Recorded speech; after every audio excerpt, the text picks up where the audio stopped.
Yo, YouTube, what's going on? Today we have Shawn Groves with the most evil crop in history. Oh boy, this is going to be a good one. Yeah, I don't have much to say, but let's get into it. Ice in your kitchen that three empires went to war over. Bloodshed, deception, nothing short of terror. And the version that most of you have isn't it. Real cinnamon only grows on one place on Earth. It can only really be made by one group of people. And the craft that produces it has survived 600 years of kings, colonial occupation, and a 6-year war against... Damn, these niggas live for a good minute, huh? The most powerful corporation in human history, and the people who hold that craft have almost never been credited for it. And the little thing in your cabinet proves it. To understand what's actually in your cabinet, you have to go back 600 years to an island that most people have never thought about. And while most of you sprinkle it on your cinnamon roll, real cinnamon, the one that most of you don't have, can only be made by one community of people on Earth. And those people are called the Salagama. And the only reason that real cinnamon still exists is because of what those people know. The Salagama weren't always cinnamon peelers. They were oh boy. Hey, tell me what I'm gonna make my predictions now. Either it was us Americans, right? Or I mean, you know, the Americans, right? Or either some foreigners, probably like European or something, who probably wiped them boys out, huh? They then saw what they can do with spices and just said, yeah, nah, your boys are ours. Were weavers brought to Ceylon from South India around the 13th century. They were skilled at making fine cloth, clothes and bags, many of the fine products that you use today. Somewhere around 1406, the king of Kotte needed more cinnamon, but he didn't have enough people to peel it. So the Salagama were reassigned. What had been a royal labor obligation had become, over generations, the only reason real cinnamon exists today. The most impossible thing about the craft of real cinnamon is that it has no real manual. There's no true how-to. It was never really heavily documented. It exists entirely inside of human bodies, passed from parent to child through repetition. And you can't really steal what lives inside human hands. And every empire that tried to take it found that out the hard way. You see, the harvest window is only a few weeks a year during the monsoon, when the rain has softened the bark and the sap is running. If you miss that time period, the cinnamon won't separate easily. Most peelers separate the stems by sight. 2 of those cuts require pressure so specific that a peeler spends years learning to feel when it's right. The USDA confirms that 95% of Ceylon cinnamon is still hand processed to this day. Damn. So I guess there is some jobs that AI won't be able to take, right? Which is stuff like this. Because the technology doesn't exist, but because every machine that's built to do it has failed. So the knowledge is either in their hands or it's not. Nowhere. That is what the fake version of your cabinet replaced. And the first empire to try was, of course, you know, industries will do stuff like this, right? Regardless. That's insane. The Portuguese.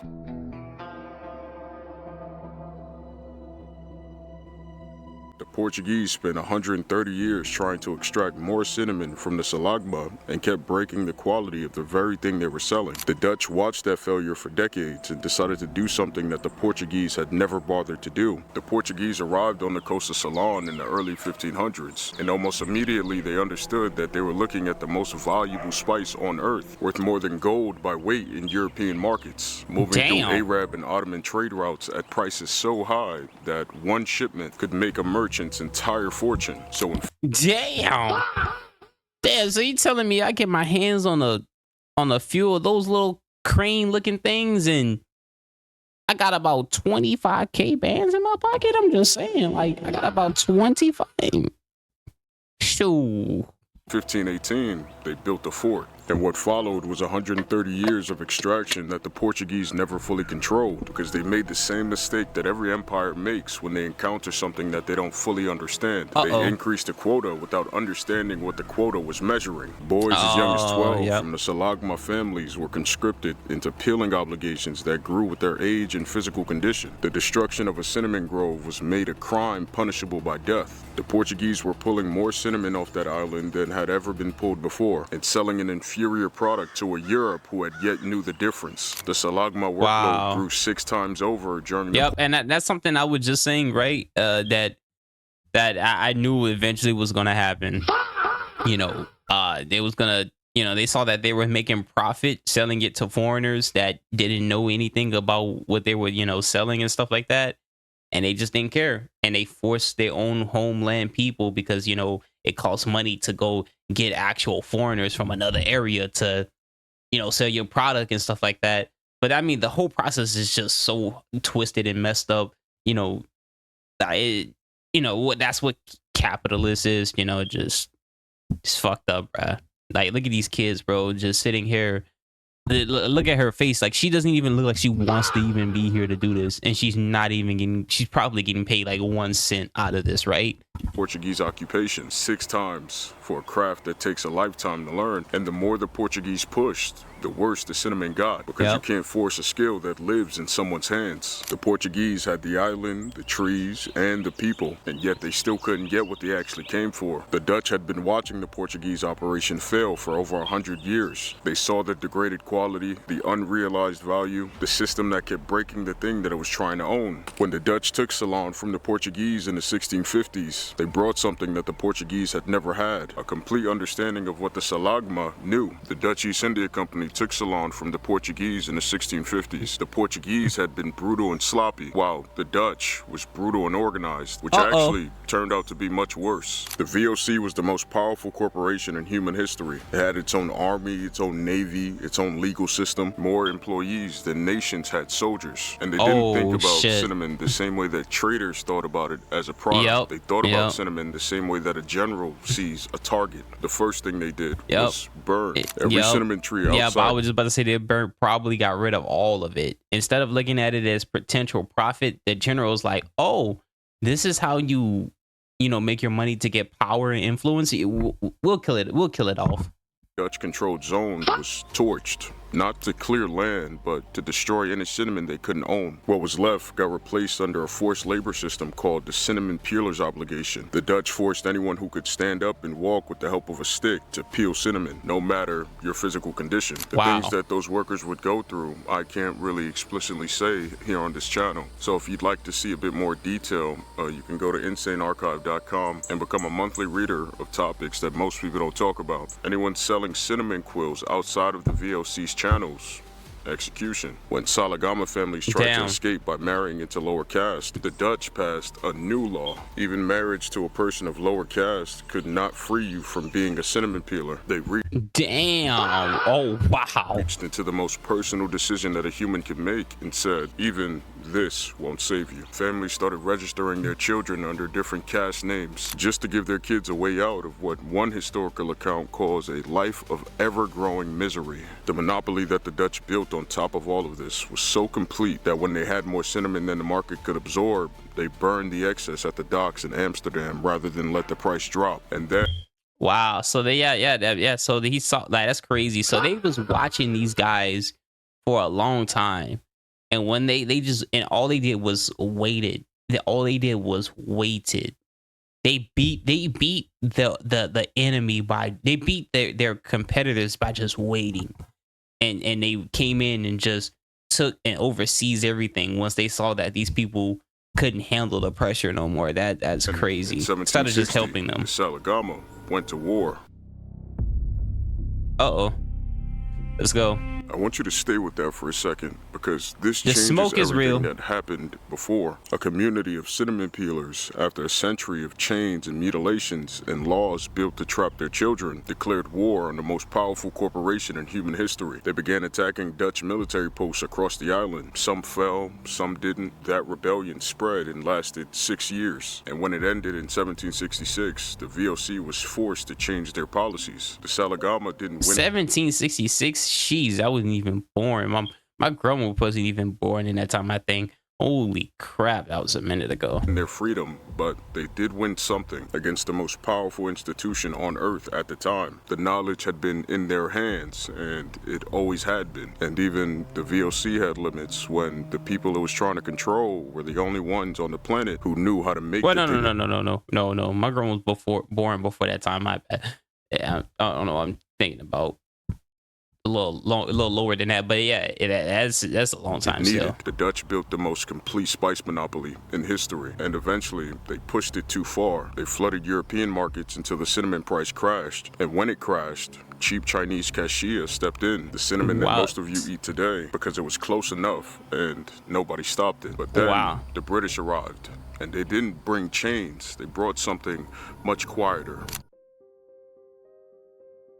You see, the British took Ceylon from the Dutch in 1796, and they took over a cinnamon trade that was already falling apart. The monopoly, broken. Cassia was undercutting real cinnamon at every price point. It was a premium market collapsing faster than anyone could fix it. What the British brought was indifference. They had a choice: defend real cinnamon by helping people understand the difference, or just make more of the cheap version and sell more of it. And of course, as humans do, they chose volume. That decision made everything that the Salagama knew: 600 years of knowledge, Dutch forced labor, and a 6-year war, economically worthless overnight. Yeah, I was about to say, I'd say it's easier to just make something that's way cheaper and faster to put out and get more money than to, preserve what is actually meant for us to have, right?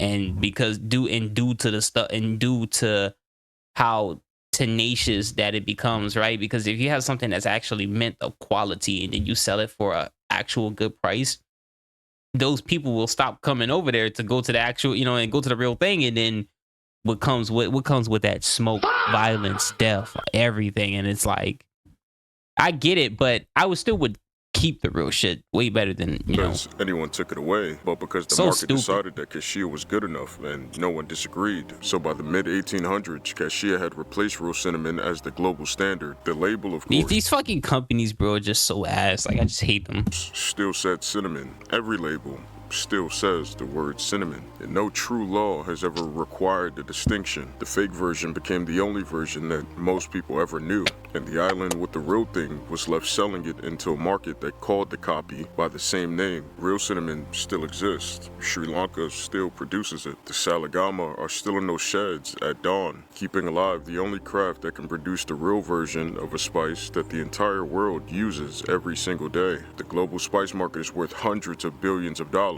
while real cinnamon sees almost none of it. Most of what the world calls cinnamon is cassia, and most people who buy it have never been told the difference. And the island that held the real thing through 3 empires still sells it into markets that puts the same label on the copy. 3 empires came for this island, one after the other. The Portuguese got there first, multiplied the workload until the quality broke, and still couldn't get what they actually came for. The Dutch took it from the Portuguese. They burned the forest, wiped out people over a single quill, passed laws so no one could escape, and the Salagama went to war and forced the most powerful corporation in human history to the table. The British took it from the Dutch and made the whole thing irrelevant by deciding the fake version was good enough. And that quiet decision is why the cinnamon in your cabinet is what it is today. Every one of those empires is gone, while the Salagama are still in those sheds. Real cinnamon is still on that island. The knowledge that survived 600 years of kings and 3 centuries of occupation is still being passed from parent to child because it lives in people, and people. Damn.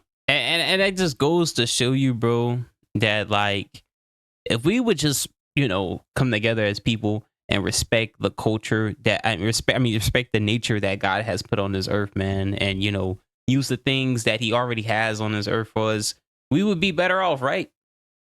But yeah, these companies, people want to make stuff up and be, and be there, so they, be there, this self-empowerment and all that stuff. But yeah, yada yada, and whatever happens, right? But yeah, I hope eventually that this type of spice, the natural spice do get to Earth and stuff do get around Earth and stuff like that, right?